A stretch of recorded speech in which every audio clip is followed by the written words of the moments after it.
La manne, le pain que l'Éternel nous donne pour nourrir notre foi.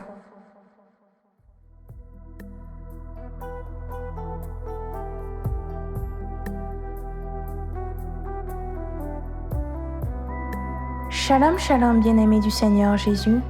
J'espère que tu vas bien. Bienvenue à ton moment de partage de la parole de Dieu. Nous prions le Saint-Esprit que le message de ce jour porte du fruit en toi et que ce fruit demeure au nom de Jésus-Christ de Nazareth.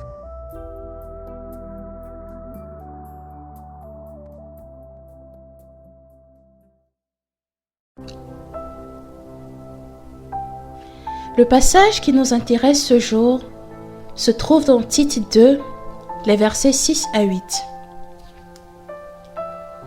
Exhorte de même les jeunes gens à être modérés, te montrant toi-même à tous égards un modèle de bonnes œuvres et donnant un enseignement pur, digne, une parole saine, irréprochable, afin que l'adversaire soit confus, n'ayant aucun mal à dire de nous. Dans ce passage, il est question de Paul qui, à travers une lettre, laisse des recommandations à Tite rester en mission en Crète. Comme nous le remarquons, Paul demande à Tite d'exhorter les jeunes tout en étant lui-même un modèle de bonnes œuvres.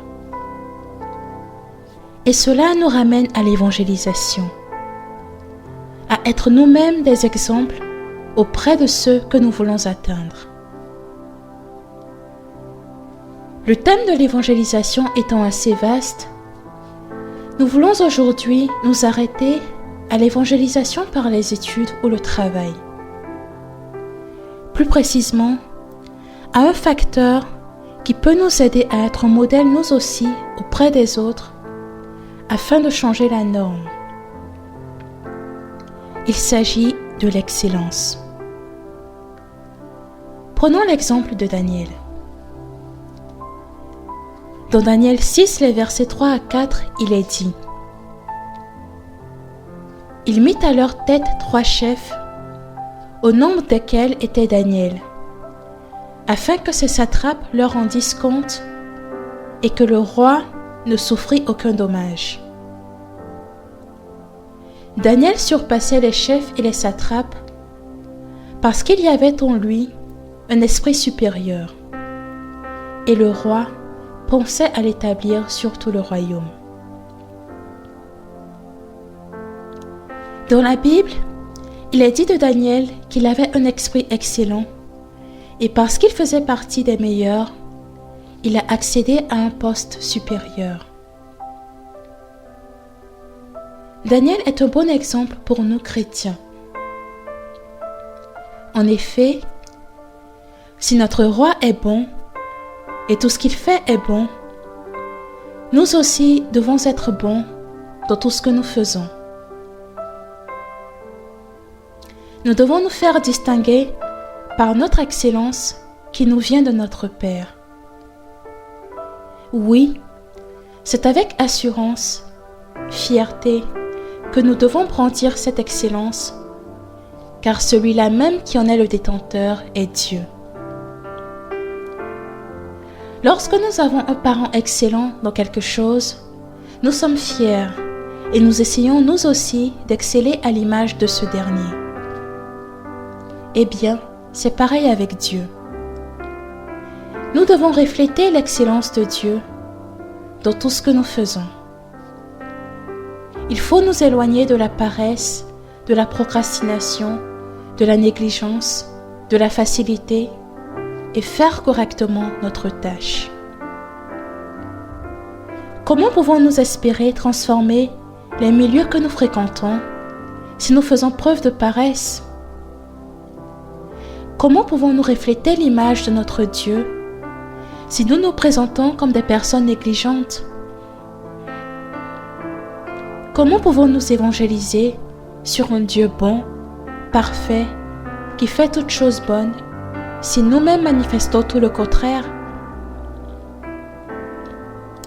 Que ce soit au collège, au lycée, à l'université, en entreprise, dans notre travail, nous devons être excellents.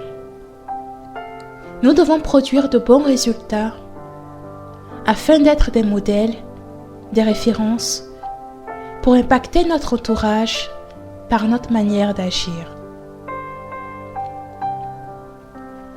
Cependant, ne nous y trompons pas. Il ne faut pas rechercher l'excellence selon les hommes, mais selon Dieu. Il ne s'agit donc pas de tricher pour avoir de bonnes notes et clamer notre excellence, ou d'avoir une promotion au détriment d'une autre personne, parce qu'en secret on aura terni son image. Certes, le résultat compte, mais le processus pour y arriver, il compte encore plus. En d'autres termes, c'est Dieu que nous devons servir à travers nos études, notre travail, nos tâches quotidiennes. Pour finir, je veux t'encourager, cher ami, à exceller dans tes études, dans ton boulot, dans tout ce que tu entreprends. Offre ce travail que tu fais au Seigneur et demande-lui sa grâce pour travailler comme il le désire, afin que son nom soit glorifié et que par ton exemple, ceux autour de toi soient attirés vers lui.